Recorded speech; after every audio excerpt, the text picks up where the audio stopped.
Ya udahlah, sambil berjalan waktu, ntar lu masuk aja 5. Assalamualaikum warahmatullahi wabarakatuh. Wabarakatuh. Perkenalkan kami dari kelompok 8 Apa? membawa materi pembelajaran abad ke-21. Videonya sudah di-share YouTube ya. Ada yang mungkin ditanyakan nggak kepada kami? Ayo, yang mau nanya, silakan. Saya mau tanya dong, Boleh. Boleh. berdasarkan Siapa ya? video yang saya lihat, ini kan tentang pembelajaran abad 21. Iya. Saya mau tanya, di zaman sekarang ini kan banyak berita hoax tentang corona lah, tentang ini, tentang itu. Bagaimana cara guru memberikan pengertian kepada murid agar terhindar? Ya, sudah. Terima kasih atas pertanyaannya.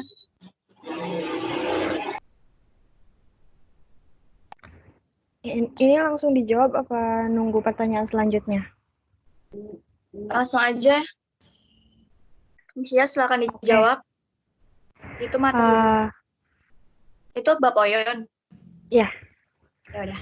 Untuk menghindari ya, kita sebagai tenaga pendidik itu harus memberikan pengertian kepada siswa agar tidak mudah percaya dengan informasi dan harus mengecek kembali kebenarannya.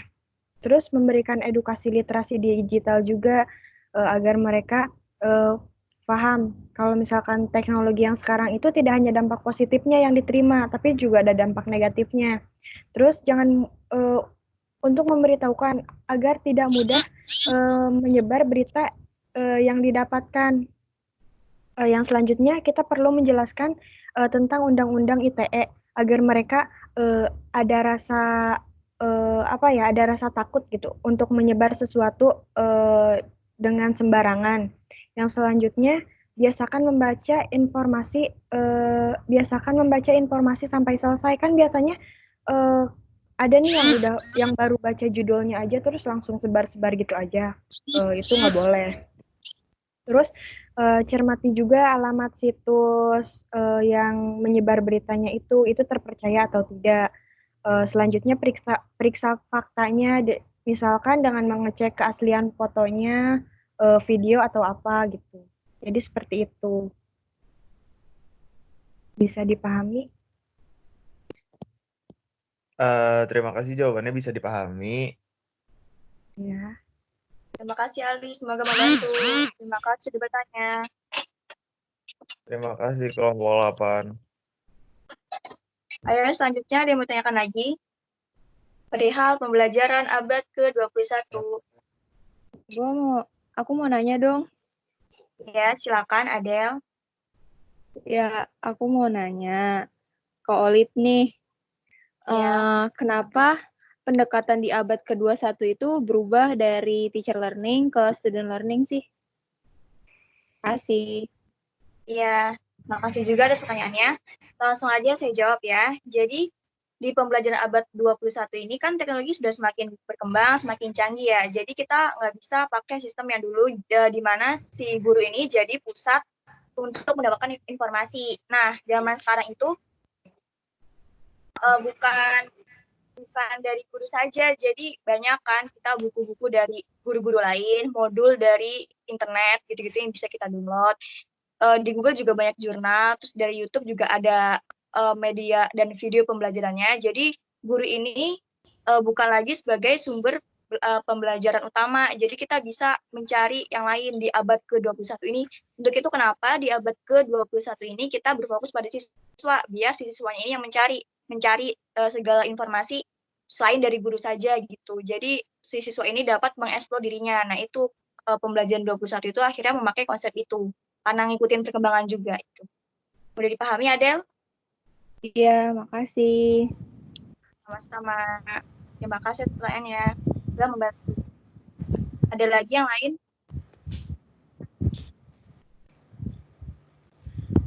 Nanya dong. Saya Dapul. Siapa? Ya udah, ada Faulia terlebih dahulu, silakan. Ya, saya mau bertanya kepada Rohiat. Jelaskan pentingnya media dalam suatu pembelajaran, terutama pada pembelajaran abad ke-21. Terima kasih. Ya, langsung jawab ya. Ya, silakan. Jadi pentingnya media itu, pengertian media dalam pembelajaran dulu dah. Media dalam pembelajaran adalah sebuah alat yang berfungsi untuk menyampaikan pesan dalam pembelajaran. Media juga menjadi faktor penting dalam suatu pembelajaran. Ada beberapa fungsinya juga. Satu, sebagai alat membantu memperjelas pembelajaran yang disampaikan pengajar. Yang kedua, ada sebagai alat peserta didik belajar individu mana saja. Jadi sebagai alat gitu. Jadi kayak HP gitu. Jadi peserta didik belajar di mana saja. Jadi sangat penting lah pembelajaran itu. Ya, sudah dipahami nggak? Ya, bisa. Terima kasih. Ya, sama. Terima kasih Dr. yang sudah ditanya. Ada yang lain lagi yang ingin ditanyakan?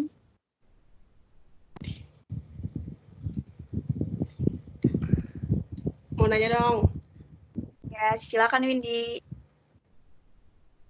Ya, saya Selvi Lestari dari kelompok 6 atau 4 ya? Dari kelompok 4. Ya, saya mau bertanya, ini kan tentang pembelajaran abad ke-21 nih. Dalam pembelajaran abad ke-21, keterampilan apa sih yang dibutuhkan pada abad ke-21 ini? Terima kasih.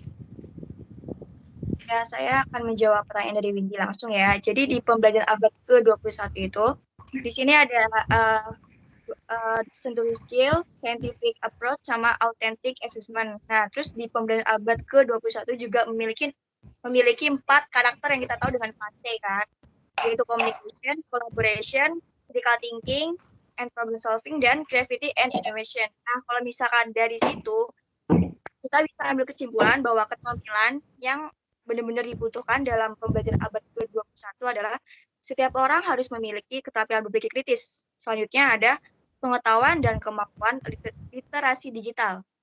Selanjutnya ada literasi informasi, literasi media, dan menguasai teknologi informasi dan komunikasi. Itu kira-kira keterampilan yang dibutuhkan pada abad ke-21. Sudah paham? Oke, terima kasih. Sama-sama, terima kasih buat pertanyaan juga. Selanjutnya, Saya ingin bertanya dong. Iya, silakan. Di Guru Sudramudia, saya ingin bertanya ke saudari Oyon. Kan tadi disebutin ada beberapa keterampilan yang atau karakter di abad 21. Nah, gimana sih cara peran untuk membentuk keterampilan tersebut atau karakter tersebut di abad 21 gitu? Peran seorang guru. Ya, peran guru membentuk keterampilan. Oh, iya ya. Dilihat dari tujuan pembelajaran abad ke-21 ya, maka seorang guru itu adalah sebagai seorang pelatih pembelajaran yang memberikan bimbingan, yang mengembangkan keterampilan, yang membantu siswanya untuk mengembangkan keterampilan dan menawarkan berbagai dukungan yang akan membantu siswa mencapai tujuan belajar. Nah, jadi peran penting seorang guru itu pada abad ke-21 sebagai pembimbing, pengarah diskusi, mengukur kemajuan belajar, menjadi role model untuk agar si muridnya ini percaya kepada guru, terbuka dan adanya komitmen antara guru dan murid seperti itu. Jadi agar si gurunya mudah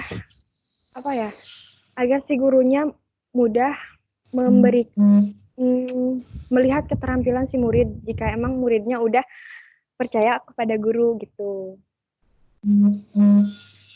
Seperti itu. Oke. sudah Diego, apa Sudah dipahami? Ya, paham. Terima kasih. Terima kasih pertanyaannya. Selanjutnya, Halo, Assalamualaikum warahmatullahi wabarakatuh. Waalaikumsalam warahmatullahi wabarakatuh. Boleh nanya nggak nih? Boleh, Ya, silakan.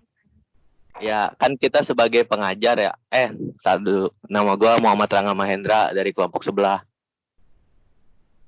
Nah, kan kita sebagai pengajar. Nah, supaya kita mengajar kelasnya jadi menyenangkan dengan teknologi itu caranya gimana ya? Ini pertanyaan buat Ruhiyat ya. Ya, silakan Rukia dijawab. Ya, langsung jawab ya. Mungkin gampangnya itu belajar sambil bermain ya. Dengan belajar sambil bermain, peserta didik dapat rileks dan juga pelajaran jadi menyenangkan. Peserta didik yang rileks itu juga dapat, kalau peserta didiknya rileks, dapat memahami pembelajaran yang diajarkan. Di abad ke-21 ini kan banyak teknologi yang dapat dipakai buat belajar juga. Bisa juga buat belajar sambil bermain. Kayak contohnya kayak proyektor gitu. Jadi bikin PPT-nya dulu, nanti di dalamnya itu kayak bikin game gitu. Nanti peserta didiknya disuruh bermain sama-sama. Ya, enggak. Sudah Rangga, apa sudah memahami? Iya, paham. Makasih Ruhiyat. Ya, sama-sama. Ya, terima kasih juga telah bertanya. Udah semua yang nanya ya, sudah 6 orang kira-kira. Koyon?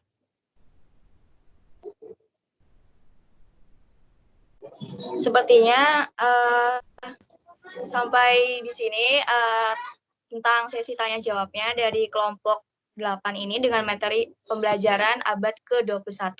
Terima kasih untuk para peserta yang telah menyimak dan telah bertanya juga kepada kami. Kurang lebihnya mohon maaf. Assalamualaikum warahmatullahi wabarakatuh. Waalaikumsalam warahmatullahi wabarakatuh. Udah ya ini ya. Waalaikumsalam warahmatullahi wabarakatuh. Yes,